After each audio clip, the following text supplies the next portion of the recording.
एक बात का जवाब आप दें, हमें तो नहीं मिलता, हम पूछते रहते हैं। जब तक बाबरी मस्जिद थी, बाबरी मस्जिद की अहाती तक, चबूतरे तक हिंदू जाकर पूजा करते थे, अंदर लोग नमाज पढ़ते थे। बनारस के अंदर, काशी के अंदर ये जो महिलाएं मांग कर रही हैं जिस पोर्शन में पूजा की, और जहां साल में एक बार पूजा होती है, वो मंदिर परिसर के अंदर आता है, बैरिकेडिंग के पास है। वो दूर से लोग हाथ जोड़कर नमस्कार करते हैं मस्जिद की तरफ, क्योंकि मानते हैं कि हमारा असली मंदिर वहां है। एक सेकंड सर, तीसरी बात, मथुरा में गर्भगृह में नीचे जाते हैं, जो भगवान कृष्ण का जन्मस्थल माना जाता है, नीचे जाकर के मस्जिद की दीवार को छू करके, हाथ लगा के, हाथ जोड़ के प्रार्थना करते हैं, मानते हैं कि असली गर्भगृह, कारागृह भगवान श्री कृष्ण का वो मस्जिद के नीचे है। यह ऐसा कैसे है कि तीनों प्रमुख स्थल, राम कृष्ण शिव, हिंदू धर्म के तीनों होली लॉर्ड्स, इनसे बड़ा कोई नहीं है, उनके सभी धार्मिक स्थलों पर जन्मस्थलियों के बगल में मस्जिद है या वहां टूटा हुआ मंदिर है? ऐसा कैसे है? सुनिए, आपने अभी कहा कि बाबरी मस्जिद के चबूतरे के पास जाकर पूजा करते थे ना? करते आपने कहा अभी यही कहा आपने, करते था ना आपने? तो फिर आपने मस्जिद क्यों तोड़ा? फिर जिसने तोड़ा गलत किया। सुप्रीम कोर्ट को आपने वादा किया था, नहीं हाथ में लगाएं, क्यों तोड़ा आपने मस्जिद को? गलत किया, सजा होने। गलत किया और सजा किसी पे नहीं होती, ये भी गलत है। फिर आप ये कहना चाह रहे हैं कि ऐसा होता था तो हम मस्जिद को तोड़ देंगे? नहीं, ये गलत है। किसी भी ऐसी, बिल्कुल, मैं बिल्कुल ये नहीं कह रहा हूं। हम मथुरा की ईदगाह को ले लेंगे सर, एक मर्तबा हुआ नहीं हुआ, और सर देश जानता है कि किसी को एक को सजा नहीं हुई कोर्ट में। ये बड़े दुख की बात है, किसी एक को नहीं हुई सजा। ये बहुत दुख की बात है। मैं आपके दुख में शामिल हूं इसमें। तो इसीलिए मैं ये कह रहा हूं कि जिस तरीके से बाबरी मस्जिद को छीना गया मुसलमानों से, जिस तरीके से रूल ऑफ लॉ को भारत के कमजोर कर दिया गया, जिस तरीके से संविधान की धज्जियां उड़ाई गई, जिस तरीके से सुप्रीम कोर्ट को धोखा दिया गया, वही तरीकेकार अब इस्तेमाल हो रहा है। और जब बाबरी मस्जिद का फैसला आया था, मैं वाहिद आदमी था जो पुकार कर कह रहा था कि इस जजमेंट के मैं खिलाफ इसलिए हूं क्योंकि ये कैन ऑफ वर्म्स को खोल देगा, और मैं अनफॉर्चुनेटली सच साबित हो रहा हूं।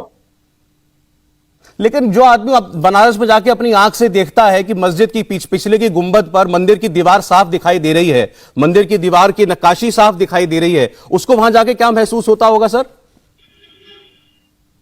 उसको यह बात महसूस करनी चाहिए कि सुप्रीम कोर्ट में जो जस्टिस चंद्रचूड़ साहब ने और 4 जजेस ने कहा था, मैं अंग्रेजी में पढ़ रहा हूं, आप तर्जुमा करके समझा दीजिए। सुप्रीम कोर्ट ने कहा था कि इस 91 एक्ट के बारे में जब वो देखता है उसको तो ये पढ़ ले, in preserving the character of places of public worship parliament has mandated in no uncertain terms, अब स्ट्रेस करो that history and its wrongs shall not be used as instruments to oppress the present and future. आप history को इस्तेमाल नहीं कर सकते मौजूदा, present और फ्यूचर को अप्रेस करने के लिए, सुप्रीम कोर्ट ने कहा। बिल्कुल ठीक, बिल्कुल ठीक। तो यहां एक आस्था के सामने आपने कानून दिखा दिया, अब आपकी आस्था के सामने अगर कानून अपनी कार्रवाई कर रहा है तो उस कानून को माने। हां, तो कानून, अगर कानून गलत इस्तेमाल कर रहा है, लोअर कोर्ट सुप्रीम कोर्ट के खिलाफ जा रहा है, गलत तो वो सर हाई कोर्ट नहीं। और आप पार्ट सुनिए, और आप पार्टी है, आपको सुनता नहीं है, किसी और को सुन के ऑर्डर देता है, तो क्या सही है गलत है वो? मुझे ये बताया ना सर, ये सारी दलीलें कल मस्जिद के वकील ने सुप्रीम कोर्ट में रखी या नहीं रखी? बिल्कुल रखी। उन्होंने कहा एक्स पार्टी फैसला दे दिया, हमको बताया नहीं। पिटिशनर जाकर के गया और बोला उसने ये हमको बाबा मिल गए हैं, शिवलिंग मिल गया, उन्होंने सुरक्षित करा दिया। हमारी उम्मीद है, हमारा प्रेयर है कि कल जब सुप्रीम कोर्ट